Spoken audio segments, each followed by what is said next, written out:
There's one rule about Cleopatra that makes no sense.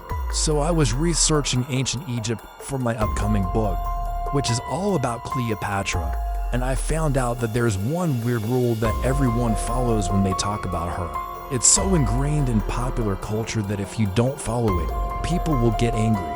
But once I learned what the rule actually meant, I couldn't agree less. Here's what it is. Cleopatra was a weak and silly queen who only cared about herself. That is completely untrue, and the more I learn about Cleopatra, the angrier I get about how history has treated her. So let me prove to you that Cleopatra was actually brilliant, strong, and smart. Welcome to my channel.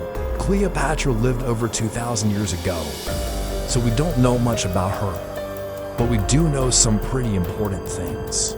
First of all, she was an Egyptian. Her family, the Ptolemies, were Greek and had ruled Egypt for over 300 years. Over time, they become more and more like the Egyptians around them, learning their language and customs. But even though they looked Egyptian and acted Egyptian, they didn't actually belong to the culture. They were outsiders. This caused problems. When Cleopatra's father died, leaving Cleopatra and her brother Ptolemy XIII in charge, the Egyptians weren't happy. They wanted an Egyptian ruler. So Cleopatra and her brother had to make a big show of being Egyptian to win the people over. In art, they presented themselves as the Egyptian gods, Isis and Osiris, and they encouraged the priests to deify them as well.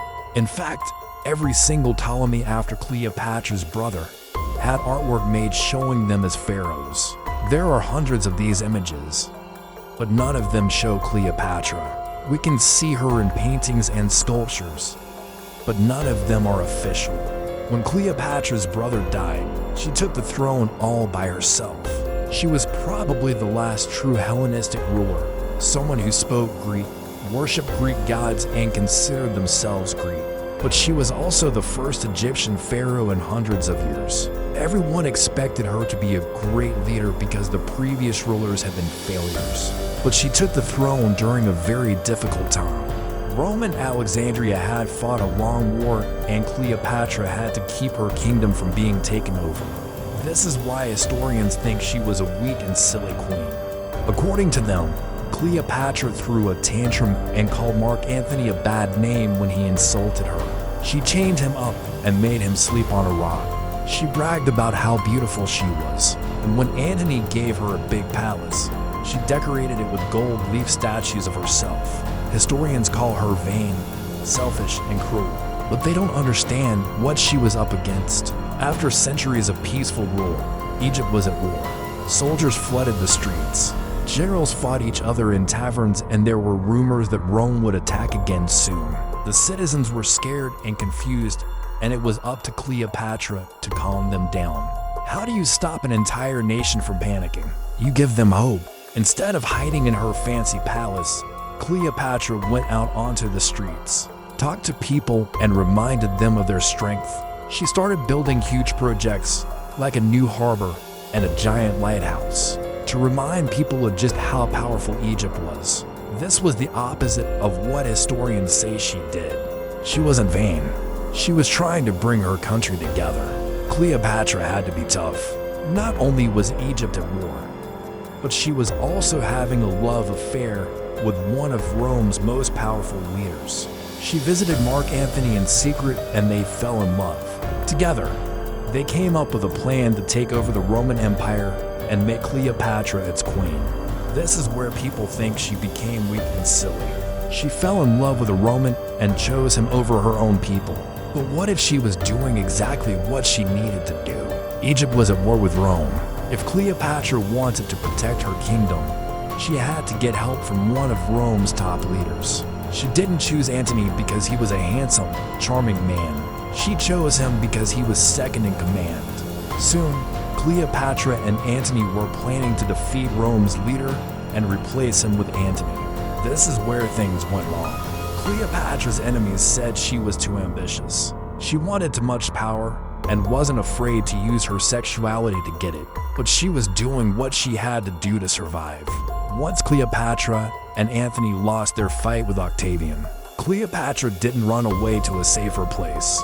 She refused to leave Egypt, even though her life was in danger. Instead, she held on tight to her throne, even though it meant she would die. When soldiers arrived in her palace, demanding she come with them, she locked herself in a room with a basket and an apple tree. People thought this was a weak and silly thing to do. She was giving up without a fight, but maybe she was fighting for something else. When the soldiers broke down the door, they found Cleopatra lying on a basket covered in poisonous snake bites. She'd rather die than live under Octavian's rule. Even now, historians say Cleopatra was weak and silly. They claim she killed herself by letting a snake bite her. But there's no proof of that. All we have is a letter from Octavian saying that she died from a basket full of venomous snakes. He might have made that up to make himself look stronger. Here's the truth. Cleopatra was a brave, strong leader who tried her best to protect her people. Yes, she was ambitious and wanted more power, but that doesn't mean she was weak. She accomplished a lot during her lifetime and changed the future of the entire world. If it wasn't for her, ancient Egypt would have ended sooner and Rome wouldn't have learned the secrets of the East. But I still haven't told you the most important thing about Cleopatra. Stay tuned to find out what it is. Also, if you want to learn more about amazing historical women, click here. My new book is coming out soon and is all about Cleopatra. I'll teach you everything she was really like, how she won and lost wars, how she built an empire, and how she finally met her end. You can read all about it here before anyone else. Click to join. Now, back to the video. During World War II, Alan Turing and his team cracked the Enigma code, a breakthrough that not only shortened the war, but also laid the foundation for modern computers. Today we're going to talk about how Turing and his team of code breakers managed to crack the Enigma code and what impact this had on the outcome of the war. To understand how the Enigma code was broken, it helps to know how it worked. The Enigma machine was a cipher invented by the Germans and used extensively throughout World War II. It consisted of a keyboard connected to an electrical mechanism that would light up letters on a panel.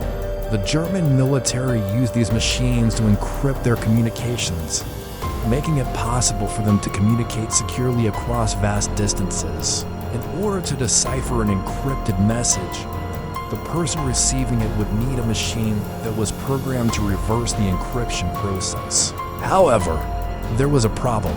The Enigma machine was incredibly complex and the number of possible settings was almost infinite. This made it extremely difficult for the Allies to decode messages sent by the Germans. As the war dragged on, it became clear that the Allies needed to find a way to break the Enigma code. This is where Alan Turing came in.